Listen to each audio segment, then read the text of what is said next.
April মাসে দেশের ব্যবসা ও বিনিয়োগ পরিস্থিতির কিছুটা উন্নতি হয়েছে। এই সময় পারচেজিং ম্যানেজার্স ইন্ডেক্স বা পিএমআই সূচক 1.1% বেড়ে হয়েছে 54.6 পয়েন্ট।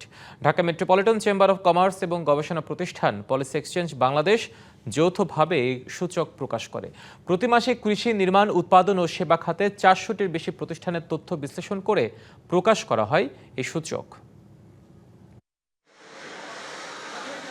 প্রায় 50টি দেশে অর্থনৈতিক মানদণ্ড হিসেবে জনপ্রিয় সূচক হল পিএমআই বা পারচেজিং ম্যানেজার্স ইন্ডেক্স। 2024 সালের ফেব্রুয়ারি থেকে বাংলাদেশেও এ সূচক প্রকাশ করা হচ্ছে। ব্রিটিশ সরকারের উন্নয়ন সংস্থা এফসিডিও এর সহায়তায় এমসিসিআই ও পলিসি এক্সচেঞ্জ বাংলাদেশ প্রতি মাসে আন্তর্জাতিক এ সূচক প্রকাশ করে। দেশের ব্যবসায়িক পরিবেশের পরিস্থিতির চিত্র ফুটে ওঠে এ সূচকে। পণ্যের নতুন অর্ডার, উৎপাদন, সরবরাহ ও কর্মসংস্থান, এই 5টি মূল স্তম্ভের উপর ভিত্তি করেই তৈরি হয় এ সূচক। গবেষকরা বলছেন, স্কোর 50-এর উপরে থাকলে তা অর্থনীতির জন্য ইতিবাচক।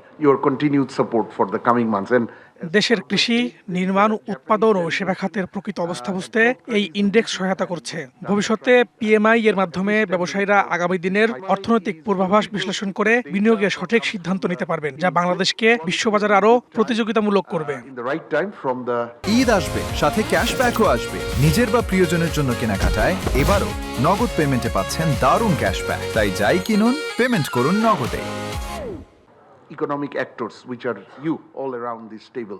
গেল এপ্রিলে দেশের পিএমআই 1.1 পয়েন্ট বেড়ে হয়েছে 54.6 পয়েন্ট, যা দেশের অর্থনীতিতে ইতিবাচক। Confidential information is requested.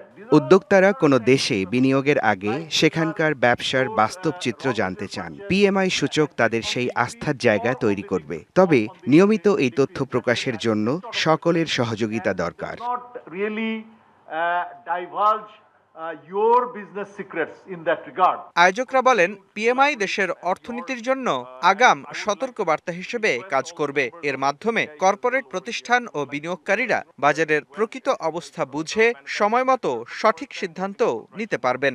Once we consider all the firms altogether in manufacturing. Mostafa Mahbub, DBC news, Dhaka.